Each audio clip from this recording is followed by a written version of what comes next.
into 2023, give me 3 or 4 things that are really special about Pelzer that people need to know. Maybe somebody's new here, doesn't know much about Pelzer. Sure. Well, Greg, the first 3 things that come to mind, number 1 is Pelzer's unique history. A lot of towns in the upstate may not have a rich history like we do. Founded in 1881 as a cotton mill town, one of the first cotton mills in Anderson County. And our history as a thriving, bustling part of this textile capital of the world with Greenville and the crescent of all the mills is a huge part of what defines us. And it's important for us to save the historic structures that still exist. And so we want to capitalize on our history because it does define us as part of our ingrained identity. Now, the second thing I would say is our location on the Saluda River. Now, that's not played much of a part in the past, but I think that it is starting next year in 2024. Because people are realizing that the river is such a resource for recreation, a chance to escape and to spend time with your friends and get out in nature. And the exciting thing is that the hydro company that owns most of the riverfront property, all up and down the Saluda where we are located, is committed to building 3 kayak portages around our dams that are nearby. That includes Pelzer's Dam, also the lower dam towards Williamston, and then also Piedmont. So that company, Patriot Hydro, is going to be building places for people to take their kayaks out, pick it up, walk around the dam, go down to the bottom, put back in and keep on going, which is awesome because they're going to build it and maintain it and take care of it, and that's their return to the community, the investment in the river. And I'm thrilled with that. I've seen the plans. I know it's going to happen. They said it was going to happen next year in 24. And that's going to be a game changer for us and our river recreation. So we've got 3 miles of riverfront property here in Pelzer. And we're right on it. We are right on it. And it's prime for that recreation. So we're excited to welcome the tourists who want to enjoy the river. And I would say the third thing that makes... Well, before you leave that, you also have bragging rights on the first fully ADA accessible launch point for kayaks. That's right. That's right. We do. And that is a big deal. That's a big draw for us at Timmerman Landing, where we have our kayak launch. And that is a county park. And people have used that all the time. And so we want to capitalize on that. And I think part of the Blue Way plan by the county is to have another kayak launch at the lower mill boat ramp one day. That would be great too. So drawing that attention to our river, the Saluda, it's a beautiful river, and getting out there, you kind of forget all your troubles. And we want to encourage people to do that. And maybe while they're here in Pelzer, they could stop and enjoy a sandwich or maybe even a show. And that's going to be a game changer for us as we reinvent ourselves from being a cotton mill town to what's going to happen in the future. And I think that's going to be a major part of it, is our location on the river. And of course, the third thing that makes Pelzer special, and I'm going to say it, it's Milltown Players, baby. We are in our 10th season, and I am so very proud and blessed to be a part of this organization in this historic structure, the historic Pelzer Auditorium, built by the mill in 1920 and saved and restored twice by the school district. And this is one of the few key gems of our historic assets in terms of architecture that is left in downtown Pelzer that wasn't torn down at some point or burned down.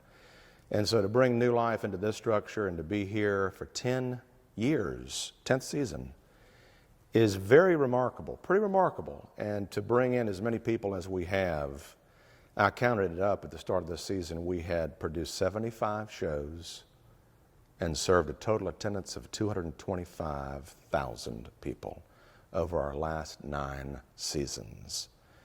And so we are rebuilding still from the effects of the pandemic, but I feel like we're back. I feel like we're a bit of a part of a renaissance for this theater. So we're seeing a pickup again of attendance to our shows, which is so wonderful.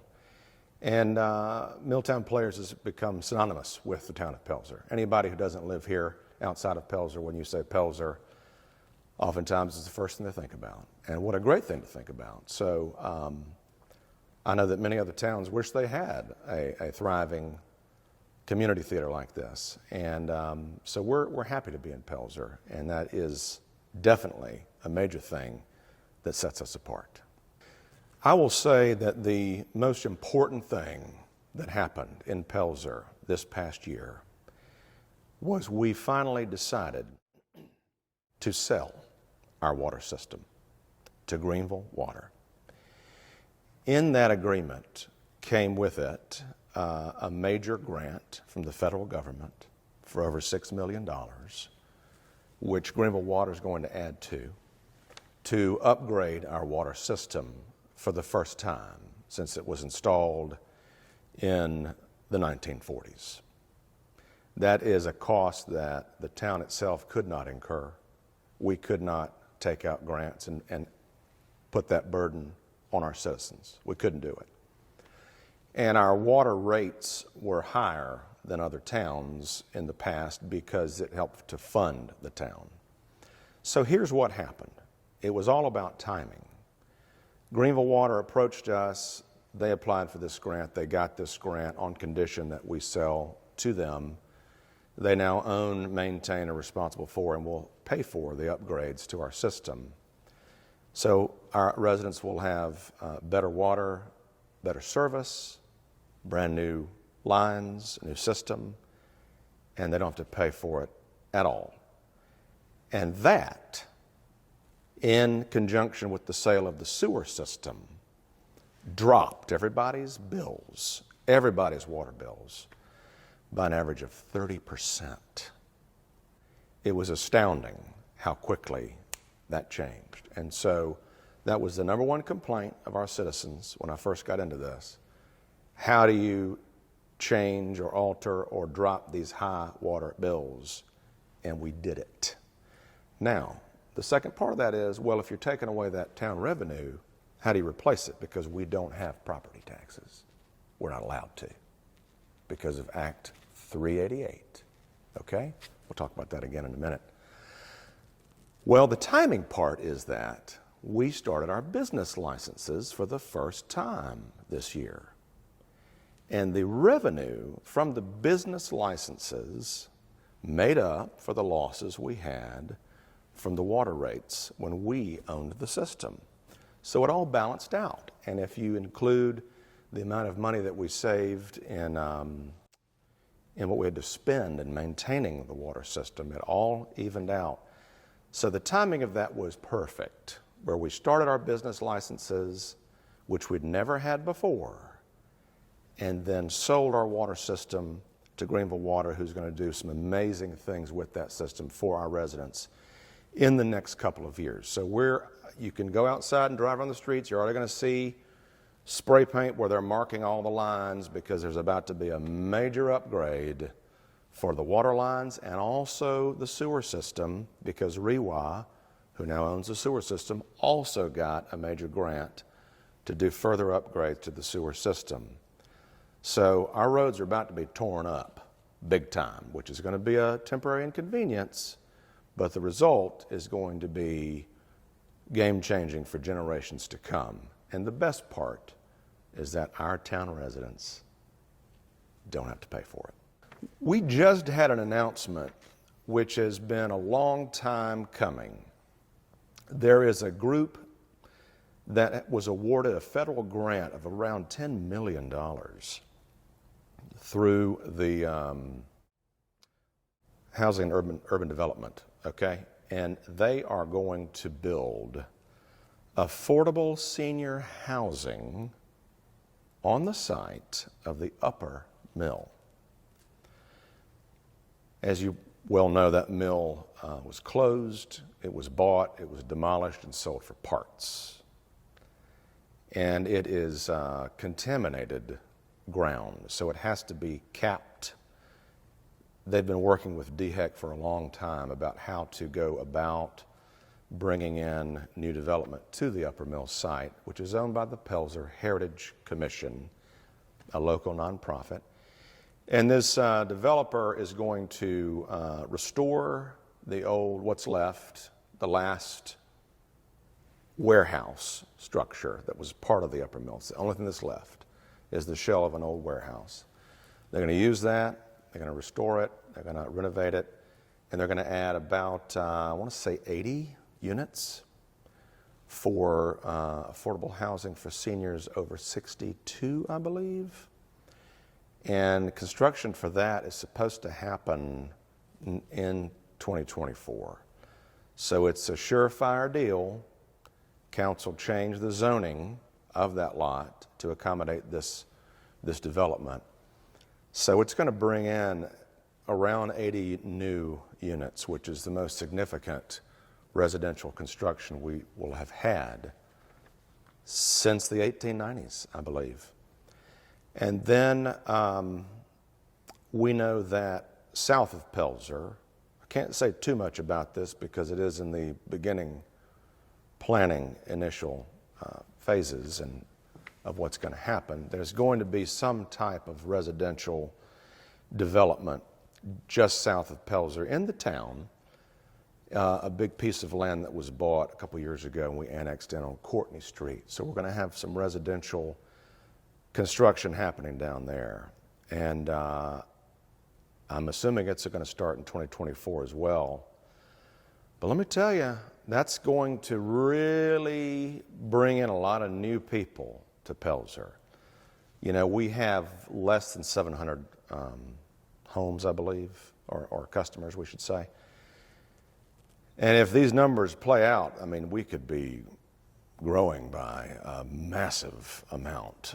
And so we've got to make sure we're ready for it. And part of the sale of the water system to Greenville Water was so that they could handle such developments. As the town, we don't have many resources. We only have 2 employees in our maintenance department, and they're stretched so thin that it was going to be very difficult for us to handle large-scale development like this. And so it all worked out, and the timing has been perfect for it. So we know there's going to be some pretty major construction for residential in 2024 is what we anticipate.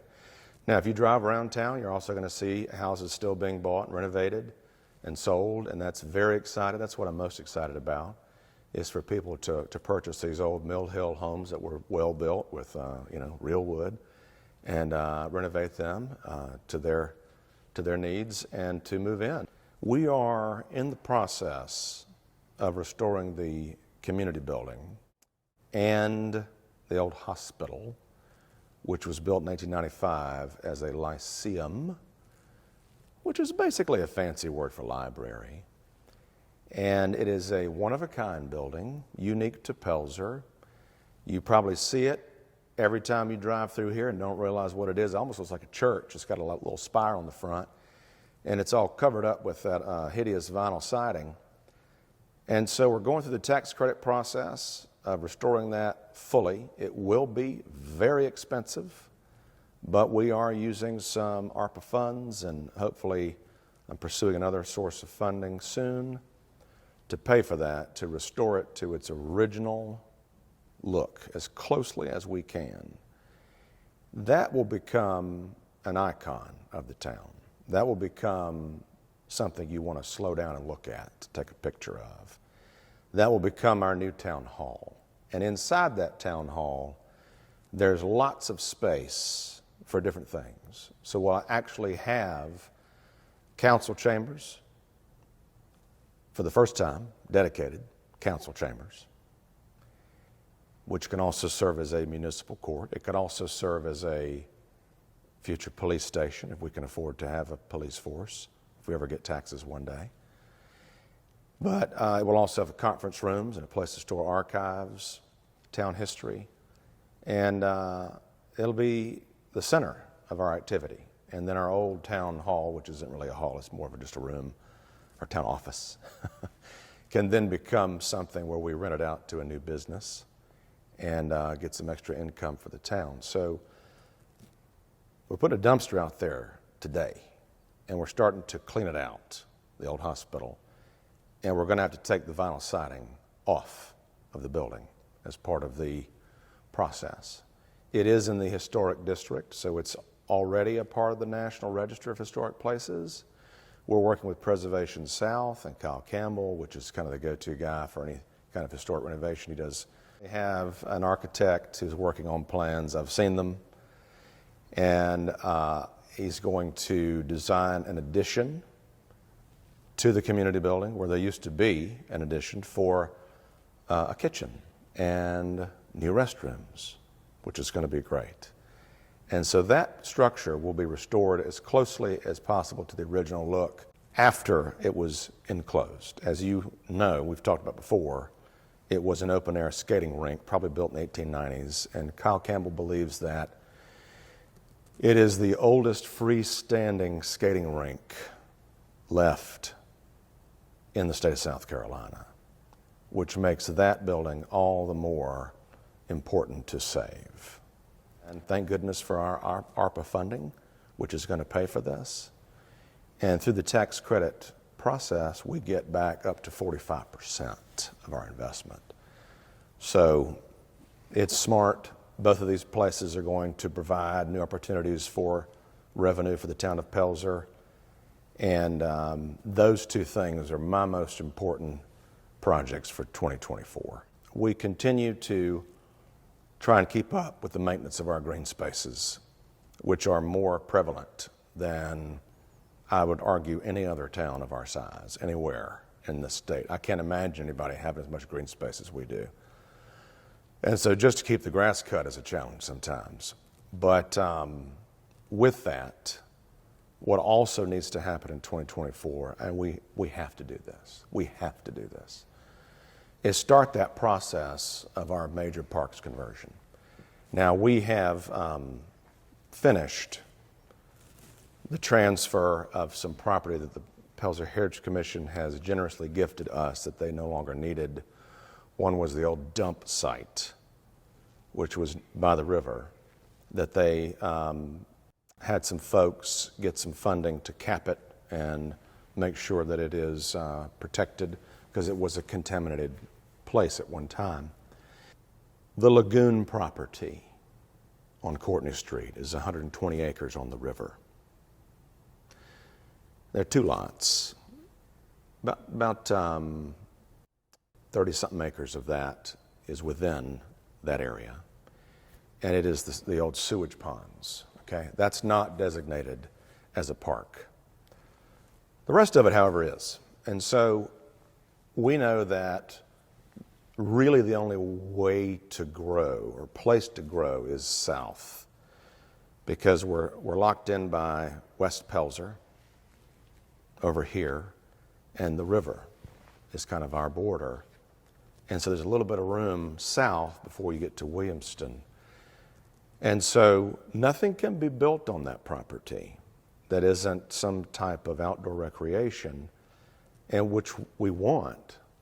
And so what I'd like to do is to carve out a section of that lagoon property right on Courtney Street to undesignate as park, so that one day we can actually develop it to extend our town south on Courtney Street, which is the cut through to Williamston. In order to do that, you've got to cobble together lots of different pieces of land that are not currently park, bring them together and present it to the folks in Columbia and say, look, we've got enough land of equal or greater value than the land we want to switch. We have to get what I'm told is a yellow book appraisal.